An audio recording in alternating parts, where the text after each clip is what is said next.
자, 그럼 우리 하나님 말씀 요한복음 계속 보겠습니다. 요한복음이 요한이 모세오경의 구약 율법을, 그러니까 이제 구약 중에서도 특별히 모세오경을 기초로 해서 약간 그런 형식을 따라서 썼다는 것들이 이제 군데군데 흔적이 보이거든요. 창세기 강의를 하다 보니까 약간 이렇게 맥락이 닿는 창세기의 개념과 그런 부분들도 이제 요한복음에서 조금씩 보여지고 있습니다. 오늘 17장 1절에서 5절까지. 주께서 이 말씀을 하시고 눈을 들어 하늘을 우러러 이르시되 아버지여 때가 이르렀사오니 아들을 영화롭게 하사 아들로 아버지를 영화롭게 하게 하옵소서. 아버지께서 아들에게 주신 모든 사람에게 영생을 주게 하시려고 만민을 다스리는 권세를 아들에게 주셨음이로다. 영생은 곧 유일하신 참 하나님과 그가 보내신 자 예수 그리스도를 아는 것이니이다. 아버지께서 내게 하라고 주신 일을 내가 이루어 아버지를 이 세상에서 영화롭게 하였사오니. 같이 읽을까요? 아버지여 창세전에 내가 아버지와 함께 가졌던 영화로서 지금도 아버지와 함께 나를 영화롭게 하옵소서. 아멘. 하나님 아버지, 요한복음을 보면서 우리가 예수님께서 우리가 꼭 하시고 싶었던 말씀이 무엇인가를 깨닫기 원합니다. 예수님의 심정을 이해하기 원합니다. 하나님 도와주시옵시고 준비하지 않은 그런 말씀도 성령님 함께 하시오니 성경을 같이 저술하시고 원래 저자이신 성령님께서 순간순간 또 깨닫게 해주시는 그런 역사가 일어나게 주님 도와주시옵소서. 예수님 이름으로 기도했습니다. 아멘. 우리 13장부터 지금 17장 오늘 보는데요. 굉장히 긴 내용이었어요. 그죠? 기억나시죠? 이게 한 장소에서 같은 시간에 쭉 이어지는 긴 내용입니다. 근데 돌이켜보면 13장에서 세족식, 일명 세족식이라고 하는 그런 발 씻는 일이 있었습니다. 이거는 겸손의 모범을 보이신 게 아니고 모양은 그렇게 보여요. 예. 그리고 우리 겸손해야 됩니다. 당연히. 근데 이제 세족식이 겸손을 보이려고 한 게 아니고 정결의식이다. 이것은 성결의식. 우리가 먼저 죄를 씻는 일부터 해야 된다. 라는 그게 세족식이에요. 그리고 나서 이제 제자들과 함께 성찬식을 이제 하셨습니다. 성찬식은 말 그대로 오늘 우리가 하는 성찬식과 같은 겁니다. 언약갱신이고, 또 성찬의 상징에 따라서 떡과 포도주를 먹을 때 하나님 예수님의 그 살과 피를 먹는 그런 의식이죠, 일종의. 그리고 나서 14장에서 그리고 난 다음에 이제 이렇게 하는 모든 것들의 근본적인 것은 우리가 사실은 서로 사랑해야 되는 데 있다 하면서 이제 세 계명을 주신다 하면서 너희가 서로 사랑해라. 그러니까 일종의 이것은 신앙 고백과 같은 거예요. 그러니까 우린 서로 사랑해야 된다. 이거는 이제 계명으로 받아들이는 거예요. 이거 그게 무슨 뜻이냐 이런 게 물을 필요가 없는 거예요. 사랑이 뭐냐 이렇게 묻는 필요가 없는 거죠. 그리고 이제 이어서 15, 16장에 걸쳐서 성령의 사역에 대해서 쭉 보혜사 성령, 또 진리의 성령 이렇게 말씀하시면서 쭉 얘기하셨죠. 일종의 설교를 하신 겁니다. 구속사적인 설교, 그러니까 복음에 대한 설교인데 이제 성령이 아직 임하시지 않은 상태이기 때문에 성령을 이렇게 설명하시면서 본인이 하셨던 그 복음 구속 사역이 무엇이고 이제 성령이 오셔서 그걸 어떻게 하실 건가 이렇게 해서 이제 설교를 하셨습니다. 그래서 오늘 이제 이 읽으신 17장은요, 26절까지 있는데 시작부터 끝까지가 다 예수님의 기도입니다. 그러니까 이 17장은 이제 기도로 끝나는데 축도의 형식은 갖추고 있지 않지만 마지막 이제 기도하는 목회자가 예배 마지막에 기도하는 것 같은 그런 모습이죠. 그래서 신약적인 관점에서 보면 우리가 정결의식을 행하고 먼저 그 다음에 우리가 성찬식을 같이 행하고 또 이렇게 신앙 고백을 하고 또 설교도 듣고 그 다음에 이제 목사가 마지막에 이렇게 기도로서 마무리하는 그런 주일 예배를 드리는 것과 같은 그런 모습이 여기서 보여집니다.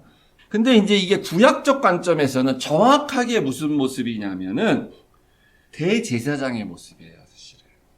그래서 대제사장의 모습이다라고 말하는 건 이제 신학자들, 일부 그렇게 안 보는 사람도 있지만, 그거는 저명한 신학자들이 이제 이렇게 다 보는 내용이고, 신학적 관점에서 주일 예배랑 비슷한 목회자의 모습과 같다라고 한 건 그냥 제 생각입니다. 제가 만약에 이제 신학 공부를 하고 유명한 사람이고 이걸 이렇게 논문으로 내면 이제 그것도 하나의 신학이 될 수도 있는데 저는 이제 그런 사람이 아니니까 설교자로서 이제 그런 관점도 보인다라고 말씀드리는 거예요. 구약적 관점에서 보면은 이게 왜 대제사장의 모습이냐면 레위기 16장에 이렇게 대제사장의 역할이 나오는데 의식으로서 의례 영어로 리추얼이라고 하는 리터럴 뭐 이렇게 말하죠. 리추얼이라고 하는 그런 제식, 제례와 같은 형식으로 봤을 때 대제사장이 그때 뭘 하냐면요.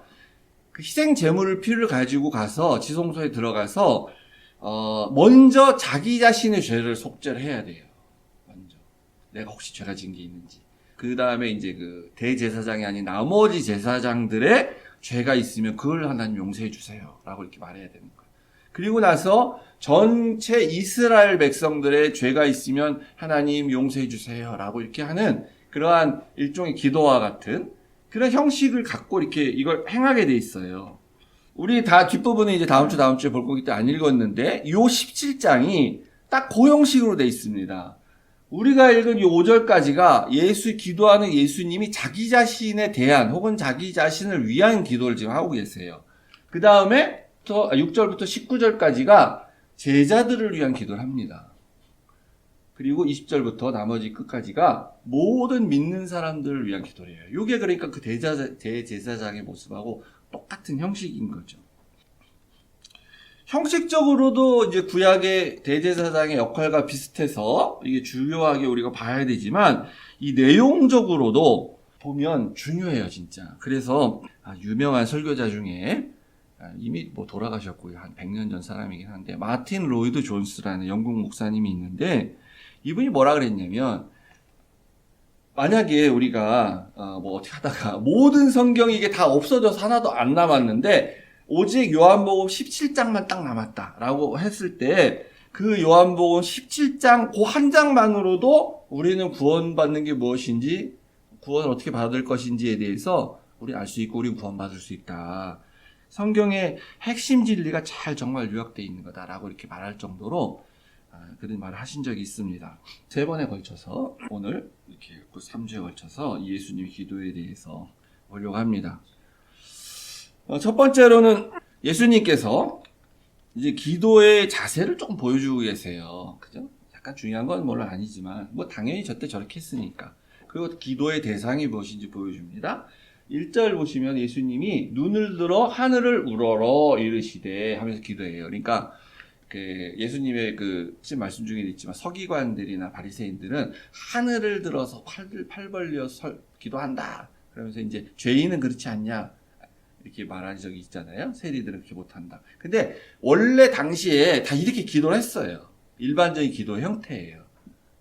그래서 하늘을 향해서 팔도 아마 들으셨겠죠. 우러러 이르되 이렇게 기도했습니다. 근데 그때 예수님이 그렇게 말한 건 내용은 하나도 없고 죄를 회개도 안 하면서 형식만 저렇게 하니까 이제 그걸 지적을 하신 거죠. 근데 죄인이니까 오히려 저 사람은 죄의식을 가져서 세리들은 하늘도 못 쳐다보고 그렇게 기도하지 않냐라고 이제 얘기한 건데 이렇게 했습니다, 당시에. 우리는 이렇게 안 하죠, 요새. 가끔 그렇게 할 수도 있는데 우리는 이렇게 하면 조금 교만해 보이죠. 그래서 우리는 이제 눈 감고 고개를 이렇게 숙이고 하는 게 이제 일반적인 우리의 기도 자세입니다. 뭐가 됐든 간에 적절한 자세가 필요합니다. 기도할 때는. 그냥 우리가 큰 의미에서 봤을 때 기도가 하나님과의 뭐 대화다 이렇게 말하고 그러면 내가 뭐 하는 말이 기도고 내가 생각하는 게 기도고 내가 아무 때나 하나님이 아버지니까 아버지에 대해서 말하듯이 말하는 것도 기도고 다 기도하니까 나는 항상 기도하고 있어. 이렇게 말하는 거는 일반적인 견해에서 얘기를 하는 거고요. 기도라는 그런 넓은 차원에서.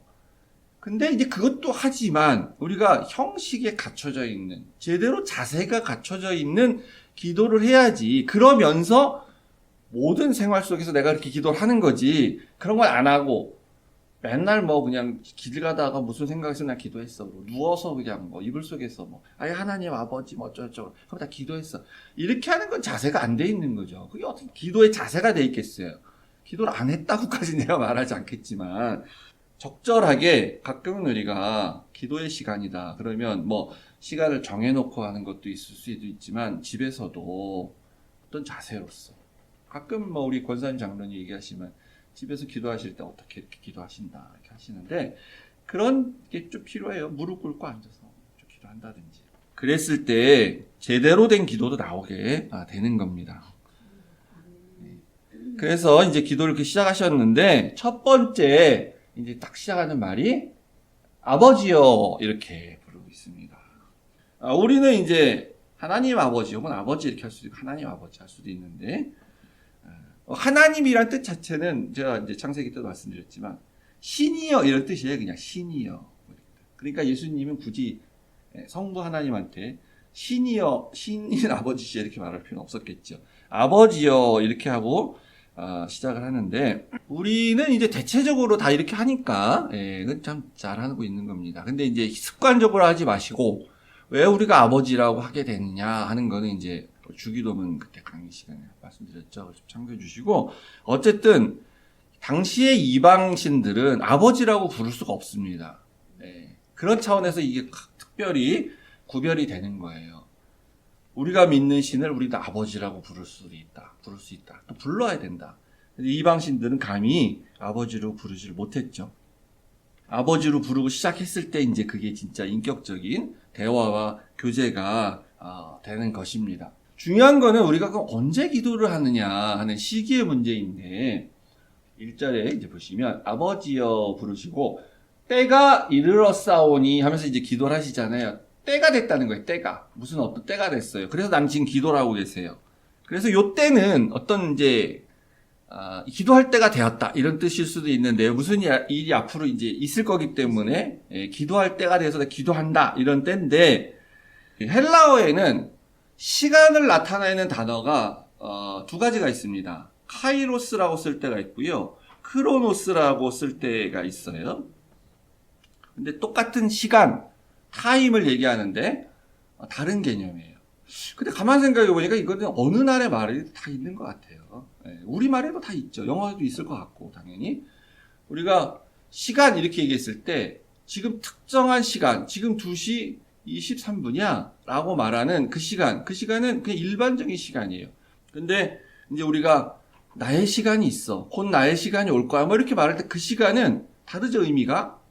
어떤 사건을 말할 수도 있는 거고요. 아직 오지 않았지만 어떤 특정한 때를 말할 수도 있는 거고요. 어느 나라 말에도 다 있는 것 같아요. 그런 뜻은. 그래서 이제 헬라어 말에는 두 가지가 있는데 크로노스가 이게 그냥 일반적인 시간이고 모든 사람들에게 적용되는 객관적인 시간이라면 이 카이로스의 시간은 여기서 말할 때 요 때가 카이로스의 시간인데 사람들마다 다 다른 의미로 적용되는 이거 주관적인 시간인 것이에요. 이 시간에는 특별한 일이 일어나게 되죠. 그래서 하나님이 시간을 얘기하실 때는 주로 카이로스라는 단어를 쓰게 됩니다. 예수님이 성육신을 하셨다. 그때 그런 시간, 이런 게 이제 특별한 카이로스의 시간인 거예요. 십자가에 죽으셨다. 그게 이제 크로스의 시간으로 따지자면 서기 한 30년 경에 몇 월 며칠 날 몇 시에 예수가 십자가에서 죽었다라고 말하면 그건 이제 크로노스의 시간이지만 그게 그렇게 받아들이는 사람한테는 그냥 그걸로 끝나는 건데 그게 카이로스의 시간으로 의미가 줄 때는 우리 같은 사람들한테는 이제 단순한 시간이 아니라 우리의 인생을 변화시키는, 우리의 인생을 바꾸게 되는 그런 뭔가 변화를 체험하게 하는 그런 시간으로 우리에게 온다는 거죠. 그게 이제 하나님의 시간이에요. 그게 인간의 시간에 이렇게 구체화될 때, 그때가 카이로스의 시간인데 예수님 말씀하시는 건 요때입니다. 그래서 그때가 되었다. 그때. 그래서 창세기의 1장 1절부터 말씀을 드렸는데 태초에 하나님이 천지를 창조하셨느니라 라고 말할 때 그 태초에 혹은 영원히 영생한다 이런 말은 시간적 개념이 아닌 거예요. 그러니까 이거는 우리가 시간을 말하는 게 아니고 이거 시간적 개념이 없는 거다. 완전 다른 차원의 개념이다 라고 이해를 해야 돼요. 그래서 시간도 하나님이 창조하신 것이다 라고 제가 말씀드린 것처럼 우리가 자꾸 영생한다 그러면 이게 죽지 않고 막 계속 그냥 사는 거야. 그래서 뭐 10억 년, 20억 년, 30억 년, 뭐 100억 년 이렇게 그냥 죽지 않고 계속 사는 거야. 이런 개념이 아니라는 거예요. 그러니까 영원히, 영생 그러면은 이때는 시간이란 지금 우리가 생각하는 시간이란 개념이 없어져서 그냥 사는 상태. 그게 영생하는 거예요. 그러니까 태초에도 그런 상태인 거죠. 언젠지 몰라요. 언젠지 모르는데 그때 하나님 천지를 만드셨다라고 말하는 겁니다. 우리가 이 하나님의 카이로스의 시간을 알면 정말 좋겠죠. 우리 그때 딱 기도하면 되지, 그러면. 그때만. 뭐 평소에 못하더라도 그때만 딱 하면 되잖아. 하나님이 뭔가 인간의 역사 가운데서 하나님의 시간에 그때를 이렇게 하시려고 하실 때를 안다면. 근데 우리 모르잖아요. 그러니까 우리는 항상 기도해야 되는 거예요. 쉬지 말고 기도해야 되는 거예요. 이제 예수님의 표현을 하면 그때가 되었는데 그때가 무슨 일이 일어나냐면은 하나님의 아들인 내가 본인이죠. 그러니까 내가 영화롭게 되는 때입니다. 라고 지금 말하고 있어요. 1절에서. 그래서 나중에 그러니까 이제 영화롭게 된다는 건 영광스럽게 된다 뭐 그런 뜻이라고도 할 수 있는데요. 그때가 지금 왔다. 이제 이거죠.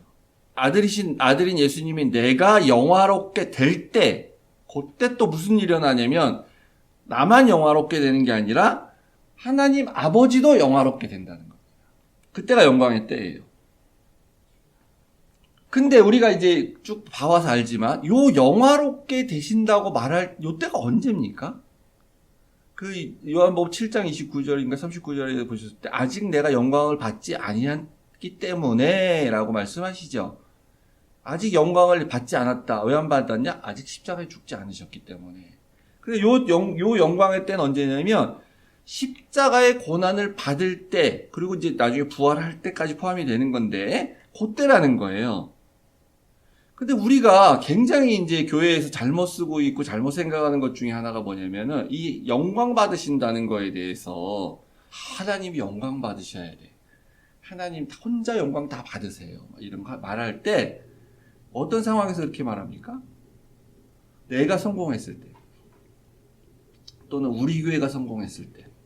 뭐 우리가 예를 들어서 교회가 어떤 교회 우리 교회 아닌 다른 어떤 교회가 건축을 다 해서 봉헌식을 할 때 하나님 영광 받으셔야 됩니다. 이 찬란한 이 엄청난 이런 일들을 하신 건 하나님이 하신 거니까 그러니까 하나님 혼자 영광 받으세요. 이렇게 하나님을 높여드리는 것처럼 우리가 말을 해요.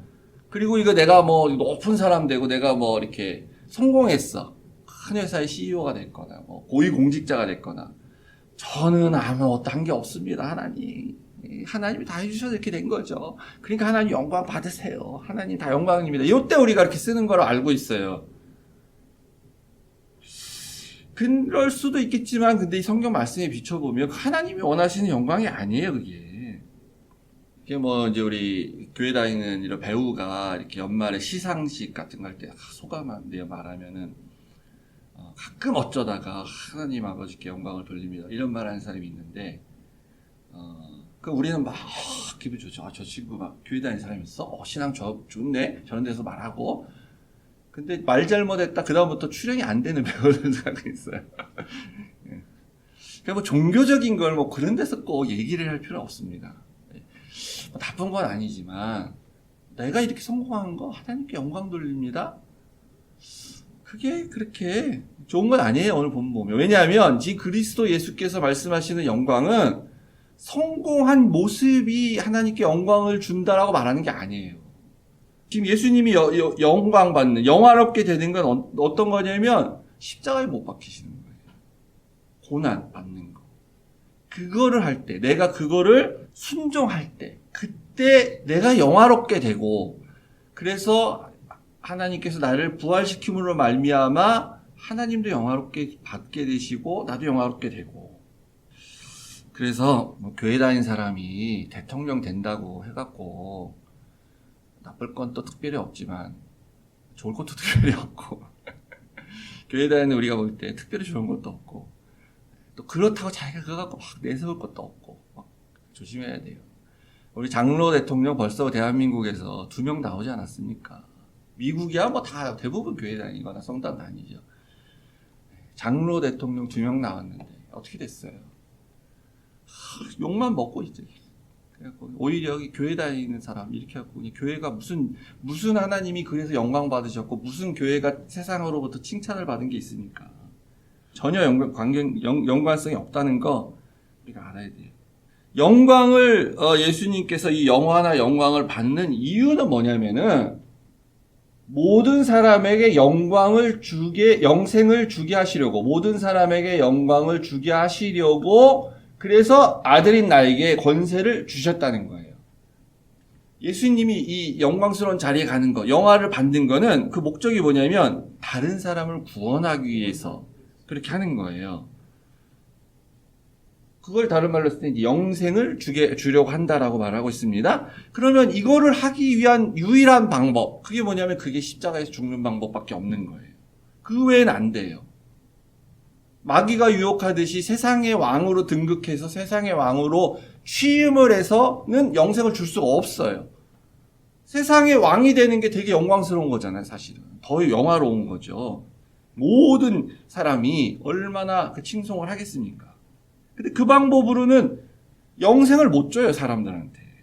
내가 돈을 많이 벌어서, 혹은 내가 명예가 높아져서, 내가 지위가 높아져서, 그런 걸 가지고, 그런 걸 이용해서 다른 사람을 구제하고, 다른 사람을 돕고, 이렇게 선한 일을 하면서 좋은 일을 많이 하는 것, 그거는 가능해요. 나쁜 거 아니죠. 당연히 해야 되고. 근데 그걸로는 하나님이 영광을 안 받으세요. 못 받으세요. 왜냐하면 하나님이 받는 영광은 영생을 사람들한테 줘야 영광을 받게 되는 거예요. 영생을 주는 방법으로 가야지. 그렇게 해갖고 물론 사람들이 교회에 나와갖고 예수 믿게 되고 이런 것도 영생을 받는 방법일 수는 있겠지만 그거는 돈과 명예와 지위 이런 거로 되는 게 아니고 예수님의 모범을 따르면 오직 다른 사람을 위해서 죽어야만 되는 건데 속죄가 일어나야 되기 때문에 돼야만 하는 거기 때문에 근데 그건 우리는 못하는 거죠. 오직 예수님만 할 수 있는 거예요. 그러니까 우리가 그 사람들에게 실질적으로 영생을 주는 방법은 예수님이 고일을 하셨기 때문에 예수님이 그렇게 하셨다라는 거 고난을 받으셔서 그러니까 예수님은 세상의 영광을 포기하시고 고난을 받으셔서 그렇게 해서 너가 속죄를 받을 수 있다는 걸 알려주는 방법밖에 없는 거예요. 그래서 다행히 감사하게도 요한이 여기서 우리가 그렇게 할 수 있다는 걸 알려줬어요.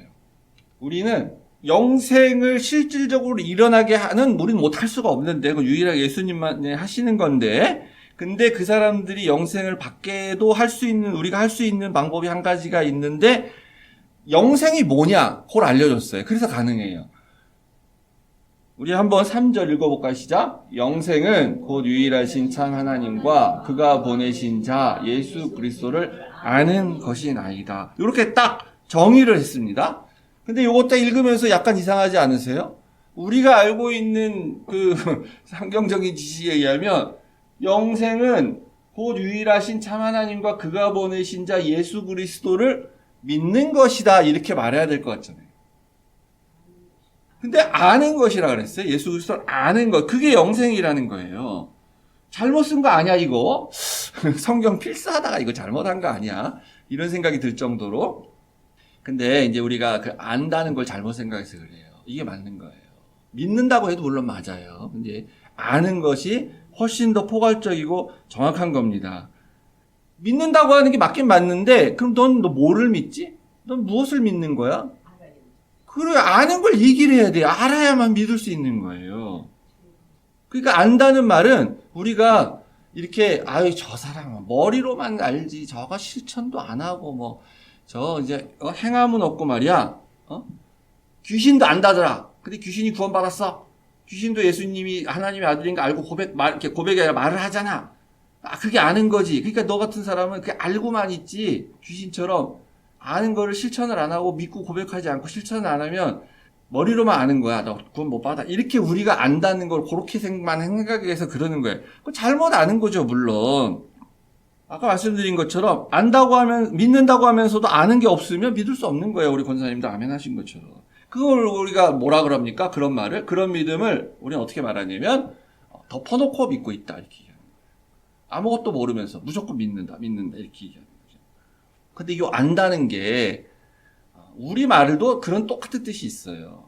우리가 내가 너를 알아 라고 말할 때 단순히 지식적으로 그 사람에 대한 인포메이션, 이름이 뭐고 뭐 나이가 몇이고 이런 것만 안다는 게 아니라 더 큰 의미를 이제 가지게 되죠. 그래서 이 성경 표현에도 룻의 집에 이제 천사들이 왔을 때에 그 동네 사람들이 몰려와서 그 천사들을 우리한테 내놔라 그랬을 때 룻의 아버지가 뭐라 그럽니까? 남자를 알지 못하는 두 딸이 나에게 있으니 내가 그들을 내어주겠다 이렇게 말을 하는데 새 번역이 이렇게 돼 있고요. 그 이제 개역 개정은 좀 바꿨어요. 그때 알지 못한다란 무슨 뜻이에요? 남자랑 경험이 없다. 남자랑 어떤 성적 경험이 없는 처녀다. 이런 뜻인 거죠.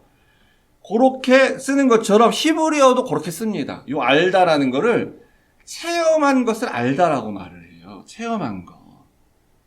그게 더 굉장히 포괄적인 의미예요. 그래서 창세기 4장 1절에도 아담이 그의 아내 하와와 동침하매라고 했을 때 이 동침하매라는 게 이제 성적 관계를 갖게 됐다. 우리 그 뜻 아닙니까? 이게 이제 더 직접적 표현이기 때문에 이렇게 번역을 이렇게 했는데 요때 쓰는 히브리어가 알다라는 단어, 야다라는 히브리어 발음을 하면 야다라는 겁니다. 야다. 그래서 어떤 성경은, 제 성경은 그런데 창세기 4장 1절 보시면 거기 이렇게 1번 해갖고 각주해가지고 혹은 알다, 알게 되매 이렇게도 번역이 된다라고도 써있어요. 아담과 하와의 그 행위가 알게 되는 과정이다. 알게 된 일이었다라고 말하는 겁니다. 무슨 말이냐면 그 안다는 건요. 단순히 정보를 안다는 게 아니고 체험을 한다는 거예요. 체험. 몸으로써 진짜 전인격적인 몸과 나의 마음과 모든 걸 통해서 체험을 하는 것. 그게 아는 건데 남자와 여자가 같이 이렇게 잠자리를 해서 성관계를 가지게 되면 거기서 체험을 하게 되는 거죠. 이런 걸 통해서 이제 육체적인 관계를 통해서 한 체험도 있고 거기서 정서적으로, 감정적으로, 심정적으로 한 체험이란 게 있는 거예요. 여기는 이제 다 기혼자시기 때문에 말을 편하게 할 수가 있는데 제가 경험해보지 않으면 모르는 거예요. 아무리 알려줘도. 아무리 뭐 이렇게 돼, 이런가, 이런 게 해도 안 돼. 이거 알 수가 없는 거예요. 경험을 해봐야만 하는 거예요. 그래서 우리가 다른 사람에게 영생을 알려줄 수가 있어요. 다른 사람들에게 이 영생을 알아야 된다 그랬잖아요. 아까 영생은 뭐냐면 하나님과 예수님을 아는 것이 바로 영생이다 이렇게 정의를 내려줬잖아요.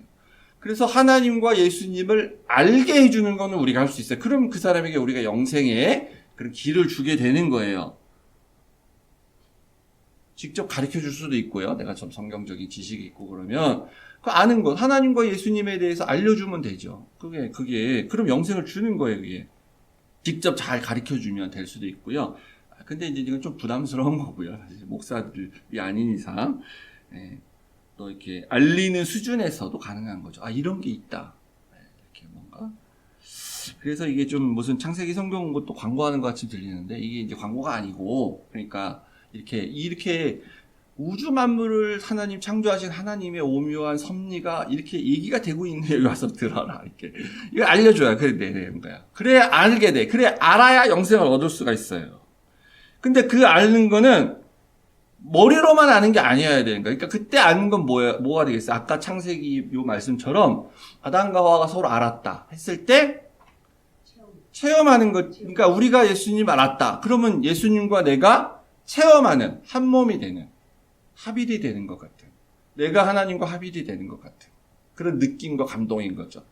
하나님과 예수님이 하신 일을 들었더니 와 예수님이 정말 내 안에 들어와서 말씀을 해주시는 것 같다. 이런 느낌을 받을 수 있는 그때 아는 거예요. 그게 아는 거예요. 우리가 믿으면 물론 구원 받아요. 그죠? 우리가 뭐 지식을 많이 알아야 구원 받는다라고 말하면 안 되죠. 그거는 성경 말씀이 아니니까. 믿어서 구원 받습니다. 그러면 그것도 기쁜 거예요. 그런데 우리가 하나님은 어떤 분이시고 하나님은 누구시고 이런 것들을 하나님은 어떻게 무슨 일 하셨고 예수님은 무슨 일 하셨고 이렇게 깨달아서 알아가는 과정은 또 다른 기쁨이에요.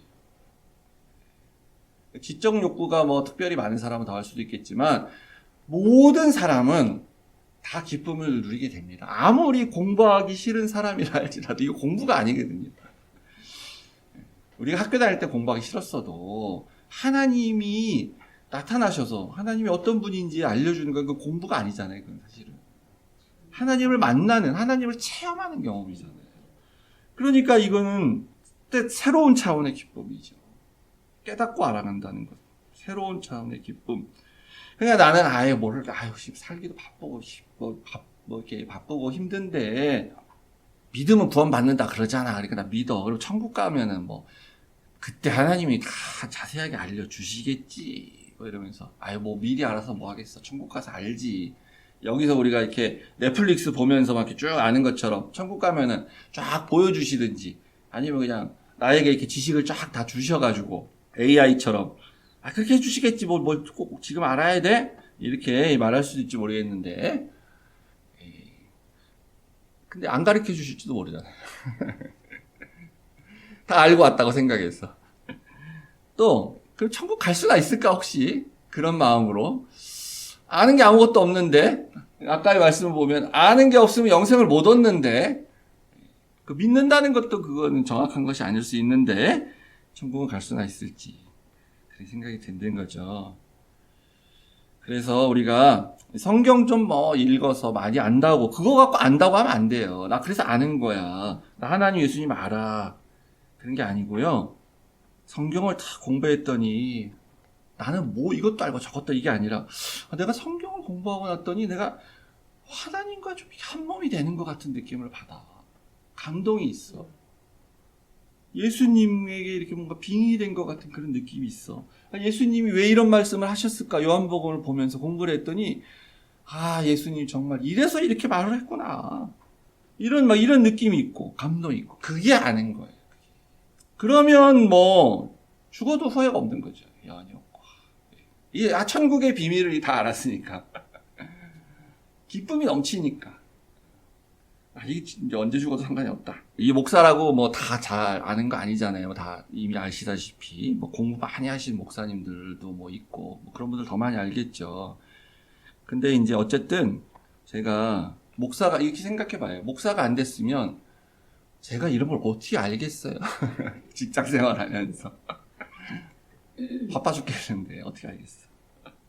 어떻게 하나님이 이런 창조 경륜 이런 걸 알겠어요? 근데 이제 목사래도 어쨌든 목사인데 이제 목회를 또 안 하면, 그리고 창세기 성경 강의 이런 거 안 하면 이런 걸 해야 되니까 억지로 해도 막 이렇게 더 봐야 되고 이렇게 해야 되고 제가 이제 진짜 3주 하니까 좀 힘들어요.